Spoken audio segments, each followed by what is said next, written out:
Athabascans were nomadic people, and so therefore they weren't packing. They packed as little as they could, and so there wasn't, the highest form of art that they had developed was actually probably at the time was quill work, which is beadwork now. There wasn't really an art form to follow as far as Athabascan tradition. And so I just started developing my own tradition, and with the prints I always try to tell a story that's related to the Athabascan culture. My story begins, I was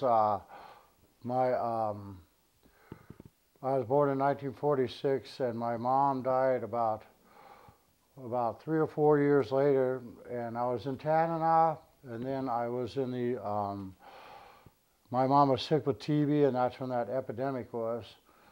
And so I was sent to Nenana orphanage, and I was there for about 3 years, I believe. And after my brother was born, he came up and joined me at the Nenana orphanage, and then she died a short while after that, and we were sent to the Fairbanks orphanage, and we were there for about, well, I was left Tanana when I was a year old, and so I was adopted when I was 7½. And the people that adopted us, they were from Southern California, and we moved, after we were adopted, they brought us down there. And that's actually where most of my art career began.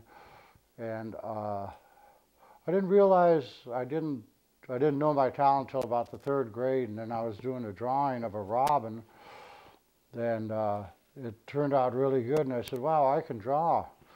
So from then on, I want to do my artwork. And so then all the way through elementary school, like I was a class artist, and this old man, a friend of my folks, he had gone to art school, and he gave me a bunch of books on drawing and stuff, and that's when I started drawing and stopped. And then it would be, I started doing drawings like this, and what happened is I just started copying everything in that book, you know. And so in that room where I was raised, I had the whole wall, all the way around the whole room, just filled with drawings that I did from these books. And so when I got towards high school, that's when, like the 6th grade, that's when Big Daddy Roth came out and was painting all those Rat Fink t-shirts and stuff like that. And that's when I started painting t-shirts, and actually I was doing t-shirts. I had my mom buy me this set of embroidery pins, and I'll pay it right back, right? And so she bought me this set of embroidery pins, and I was actually drawing t-shirts on t-shirt designs on people's backs right at school for 50 cents. And in those days, I was a pretty rich kid, and so we didn't have very much money. We had just enough, and all of my stuff was like from Goodwill. And so as soon as I could start making money, I went and bought my own Levi's and started buying my own clothes. And then I finally got an airbrush, and then I was doing like monster, and that was monster t-shirts too. That'd be like, this would be the airbrushing. This would be the airbrushing, and of course, then again, I told my mom to loan me the money for the airbrush, and I'd pay her right back.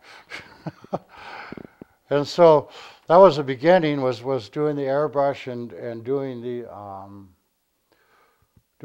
being the class artist.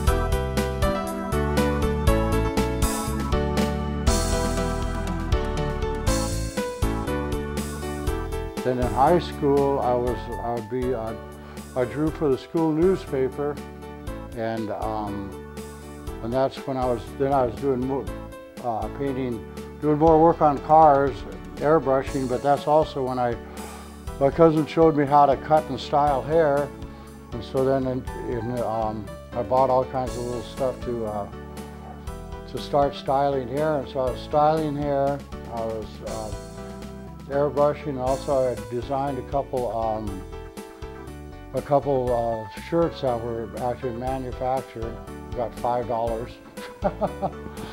And so that covered most of like in high school in those years in California.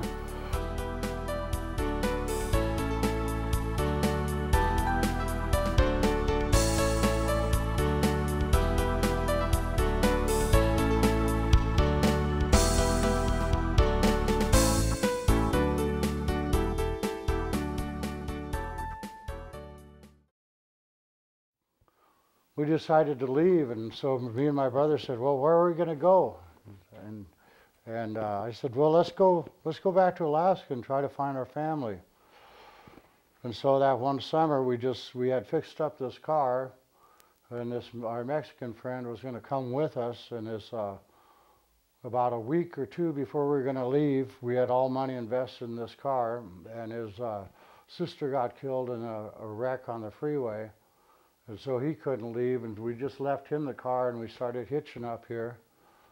And it took us about 2 weeks. We had $164 between us. And when we got up here, we already had people to stay with, and that's when we started meeting our family.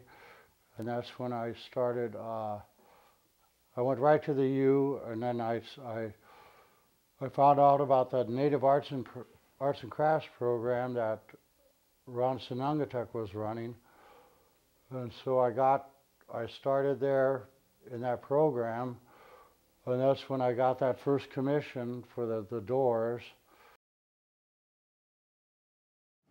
These pieces were the first pieces, large pieces of 1% for art that I did right after returning to Alaska I returned in 1971, but these were done in 1973, and it was through Ron Sinungatuk, who has another piece here, and me and Larry Avicana, and he was more or less of a challenge, and I had never done nothing this big or carved this much up until the time I did this, and so what the idea was for me to try to. They wanted to do something to cover the justice system, which I couldn't see how you could do that symbolically. And so what I actually did was just end up covering the different cultures. This area is covering the Tlingit, the southeastern Tlingit, Haida, Tsimshian, that area. And it's a stylized bear, and actually, I didn't know much about Native culture then, and that's when I first started having to do a bunch of research to figure out what to do to symbolize the different peoples.